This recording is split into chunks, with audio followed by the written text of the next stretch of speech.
Hey, what's up lads and lasses, it's your boy Cap Guy, glad to have you back. Alright, so I'm starting a new series of videos whose primary role is to dive a little deeper into the chapters of this book. If you haven't already, I suggest you go watch my first video about this book, which integrates both why you should read this book before you stop smoking, but also where I share my personal story and how I read this book and it got me from smoking 20 cigarettes a day for 8 years to being a free man that enjoys every single aspect of life in terms of physical health. So, if you haven't already, I suggest you go watch that video first before diving in this series of videos on every single chapter so that you get a global idea about the book first, and then you return to these videos and then watch them and go through every single chapter. So, in order to do that, either click here to watch that video if my editing skills are as good as I think they are. If not, it'll be found in the description below, but hopefully it will be here. Alright, let's do this.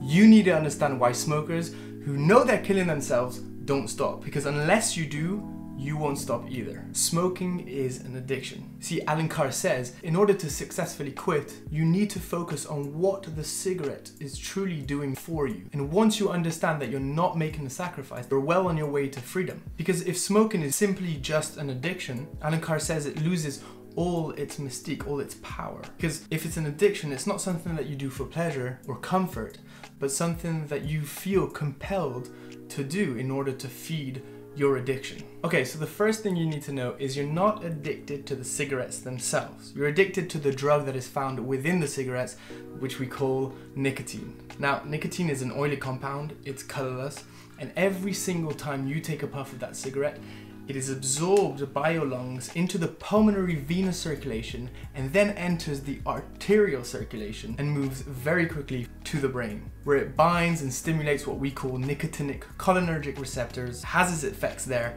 and ultimately releases what we call neurotransmitters. It is the effect of these neurotransmitters that you feel as a smoker.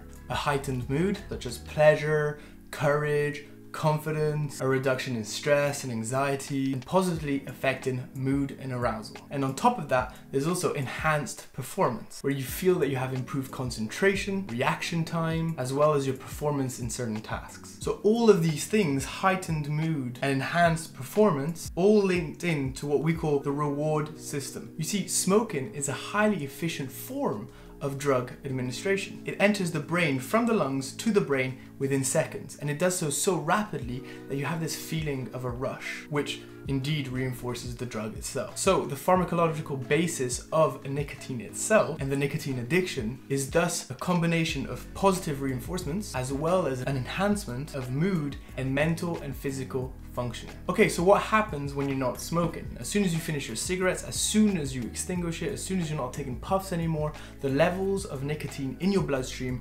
begin to decrease. They fall rapidly. Within 1 hour, you've already lost 50% of what you had when you were smoking. This is called the half-life of the drug. And this explains why smokers usually average around 20 cigarettes a day, which was the case for me. Okay, so that's all the scientific side, blah, blah, blah, blah, blah. Okay, let's get on with it. So let's talk about this decrease in the levels of nicotine in your blood and what it does to you, the effects that it has on you. Those effects are what we call withdrawal symptoms. Ultimately, the smoker's body is in withdrawal. You see, what Carr does in chapter 1 of this book is he quickly dispels an illusion.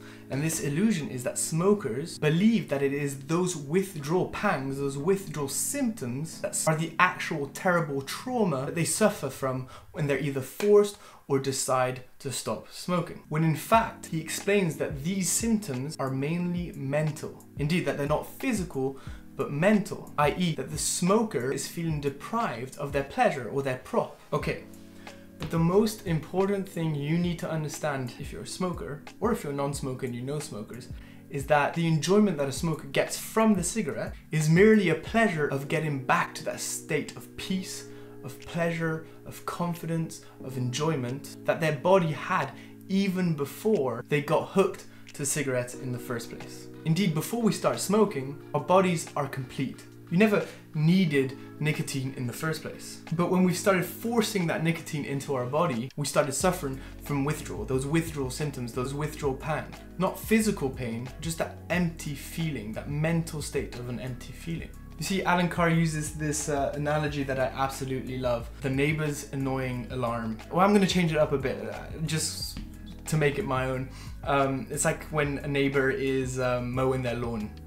It's that small little annoying, aggravating feeling of that buzzing noise, like in the background, you know? And it's only once that annoying little noise stops that marvelous feeling of peace and tranquility kicks in. But again, that feeling existed before that alarm started, before that neighbor started mowing their lawn. And similarly, it's exactly the same thing with cigarettes. All we're enjoying is returning to that sense of peace that we had even before we started shoving that nicotine drug into our bodies. So again, the only pleasure that the smoker receives when they light up a cigarette is the perceived relief of the empty and insecure feeling of the body withdrawing from the nicotine, which non-smokers don't suffer from anyways. And another thing Alan Carr says, which I really love, and it's only when you understand that do you first take that first step to freedom, is that each cigarette, far from relieving that empty feeling, is actually causing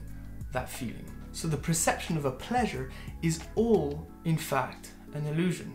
You see, what Alan Carr says is that he says our rational minds just simply don't understand it. All we know is that we want a cigarette in order to get rid of that empty and insecure feeling. And that when we light that cigarette, that annoying feeling goes away. But in fact, all that's happening is that for that split moment, we're content and confident once again. But don't forget, just as we were before we even got addicted to the cigarette itself. You see, this is a cycle, and that particular feeling that a smoker feels when they have a cigarette is temporary and conditional on having that cigarette in the first place. And that cycle will continue again and again unless you break it.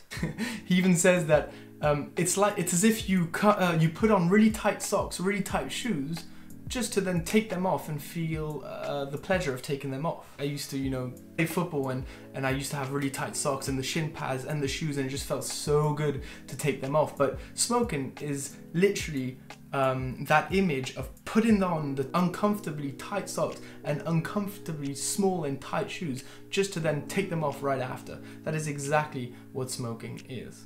So that's the end of chapter 1. Next week we'll talk about the nicotine trap and how you got trapped into it and why you remain trapped. So again, it's just a trap that anybody could have fallen into if they just succumbed to the pressure of starting smoking in the first place. So again, you don't smoke because you choose to. You smoke because you fell into a trap. Alan Carr says the chief ingenuity of the trap itself is that it takes years to understand and truly know that you fell into it. Alright guys, I hope you enjoyed this video and see you next week for chapter 2. If you liked this video, or if you have any comments, just let me know. Again, this is my first video in this series of videos about the chapters of The Easy Way to Stop Smoking by Alan Carr. Again, I'd just like to make it clear that many of the things I talk about are direct quotes from the book. I just simply make it into a story for these videos for you to understand. Obviously I don't go into the whole chapter itself because that would just be me reading the book, and that's not what we want to do. So I'm trying to make these videos a little more entertaining for you and short for you to watch on YouTube. But I really recommend that you buy it yourself.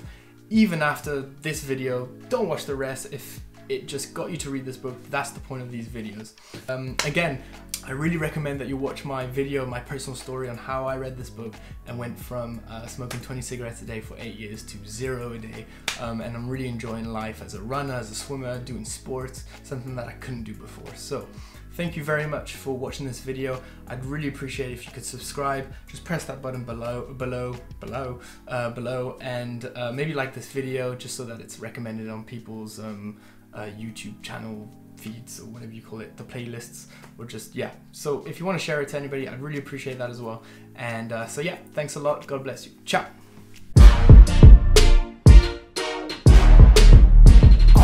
Just push the button, man.